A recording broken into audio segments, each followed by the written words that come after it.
नमस्कार. आज आपण चटपटीत अशी भरलेली मिरचीची रेसिपी बघणार आहोत. खायला एकदम चटपटीत, आंबट, तिखट अशी ही तोंडाची चव वाढवणारी भरलेली मिरची. मी इथे 1/2 किलो एवढ्या ह्या मिरच्या घेतलेल्या आहेत. आता ह्या मिरच्या जास्त तिखट नसतात, तरी आपल्याला स्वच्छ धुवून ज्या आतल्या बिया असतील त्या काढून घ्यायच्या आहेत. तुम्हाला जर तिखट हवं असेल तर तुम्ही त्या बिया ठेवल्या तरीही चालेल. मी इथे आधी सगळ्या मिरच्यामधले आतल्या ह्या सगळ्या बिया असं कट करून काढून घेणार आहे, जेणेकरून आपल्याला इथे आतमध्ये मसाला ह्या मिरचीमध्ये स्टफ करता येईल. इथे आपण कोणतेही बेसन वगैरे वापरणार नाही. अशा प्रकारे ह्या भरलेल्या मिरच्या तुम्ही साध्या डाळ भातासोबतही तोंडी लावायला खाऊ शकता. अगदी तोंडाची चव वाढवणारी अशी ही चटपटीत भरलेली मिरची. आता बघा, ह्या सगळ्या मिरच्यांमधनं मी बिया काढून घेतलेल्या आहेत. आता इथे सगळ्या मिरच्यांना आपल्याला आतून थोडं थोडं मीठ सगळीकडनं लावून घ्यायचं आहे. आता आपण जो मसाला बनवणार आहोत त्यात तर मीठ असणार, पण खाताना मिरचीलाही चव येते, त्यामुळे आपल्याला इथे मीठ लावून घ्यायचं आहे थोडं थोडं. म्हणजे आपल्याला मिरची जी आपण तळणार आहोत ती आपल्याला खाताना टेस्टी लागेल, अळणी लागणार नाही. त्या अशा प्रकारे मी इथे सगळ्या मिरच्यांना मीठ लावून घेतलेलं आहे. आता आपण मसाल्याची तयारी करूयात. इथे मी थोडंसं मुठभर एवढे शेंगदाणे घेतलेले आहेत. आता शेंगदाणे आपल्याला इथे चांगले खमंग असे भाजून घ्यायचे आहेत.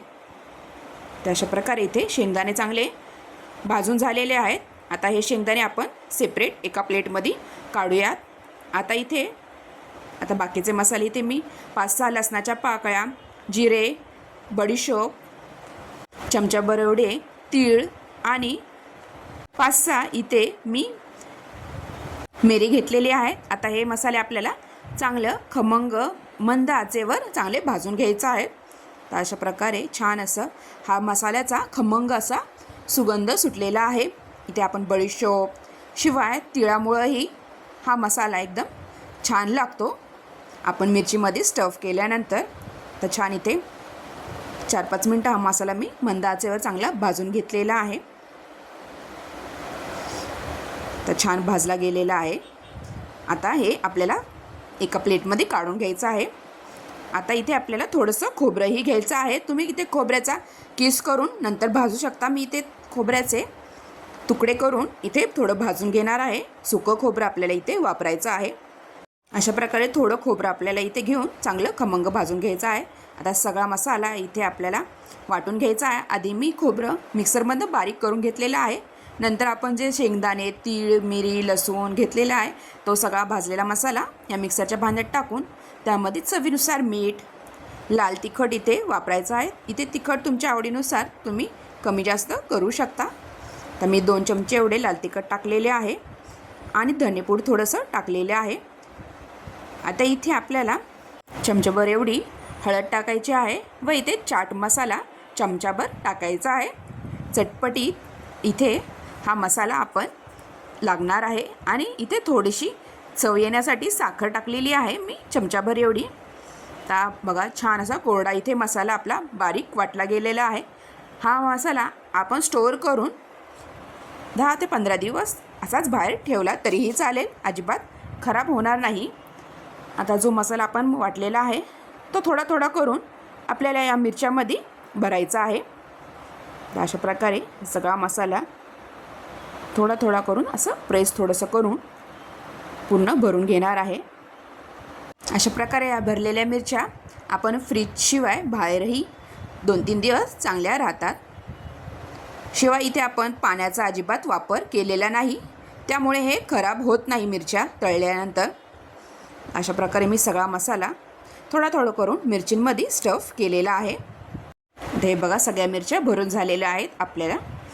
आता एका पॅनमध्ये आपल्याला ह्या मिरच्या तळून घ्यायच्या आहेत. आता मी पॅन घेतलेला आहे, गॅसवर पॅन ठेवलेले आहे व गरम झालं पॅन की त्यामध्ये आपल्याला तेल टाकायचं आहे. तर भरपूर असं मी थोडंसं तेल टाकलेलं आहे. आता जेवढ्या मिरच्या या पॅनमध्ये बसतील तेवढ्या मिरच्या आपल्याला थोड्या थोड्या करून तळून घ्यायच्या आहेत. अशा प्रकारे एक एक मिरची ही पॅनमध्ये मी ठेवत आहे. तर 5-6 मिरच्या इथे एका वेळेस ह्या पॅनमध्ये बसतात. नंतर बाकीच्या मिरच्या तळ्या तरी झाल्या चालतील. ह्या मिरच्या तळून झाल्यानंतर छान इथे करपूस आपल्याला ह्या मिरच्या भाजून घ्यायच्या आहेत. आता थोडंसं मी झाकण लावून ठेवणार आहे 2-3 मिनटं. तर 2-3 मिनटानंतर तुम्ही बघू शकता छान खालच्या साईडने आता ह्या मिरच्या चांगल्या भाजल्या गेलेल्या आहेत. तर झाकण काढून बघायचं आपल्याला व दोन्ही सगळीकडनं आपल्याला भाजून घ्यायच्या आहेत. तर पलटी करून सगळ्या मिरच्या घ्यायच्या आहेत. मस्त सोनेरी कलर आलेला आहे मिरच्यांना. छान इथे आपल्या खरपूस अशा भरली मिरची भाजली गेलेली आहे. अशा प्रकारे मी सगळ्या मिरच्या इथे दोन्ही साईडनी भाजून घेणार आहे.